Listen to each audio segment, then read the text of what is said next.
London সফর শেষে দেশে ফিরেছেন বিএনপির মহাসচিব মির্জা ফখরুল ইসলাম আলমগীর। বৃহস্পতিবার দুপুর বাংলাদেশ বিমানে একটি ফ্লাইটে ঢাকার হযরত শাহজালাল আন্তর্জাতিক বিমানবন্দরে পৌঁছান তিনি। সফরকালে মির্জা ফখরুল ইসলামের সঙ্গে ছিলেন তার স্ত্রী রাহাতারা বেগম। এ সময় সাংবাদিকদের সাথে কথা বলেন বিএনপির মহাসচিব। তিনি জানান, মামলা নিষ্পত্তি হলেই দেশে ফিরবেন বিএনপির ভারপ্রাপ্ত চেয়ারম্যান তারেক রহমান এবং বলেন, তার বিরুদ্ধে অনেক মিথ্যা ও প্রতিহিংসামূলক মামলা রয়েছে, সেগুলো প্রত্যাহার হবে বা আদালতের মাধ্যমে বিচার কাজ সম্পন্ন হলে তিনি ফিরবেন।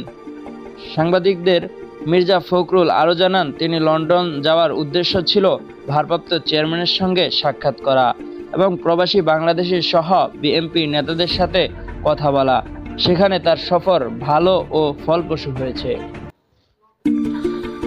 তারেক রহমানের কাছ থেকে কী বার্তা নিয়ে এসেছেন এমন প্রশ্নের জবাবে মির্জা ফখরুল বলেন, তারেক রহমান বলেছেন, দেশবাসীকে ধৈর্য ধরতে হবে।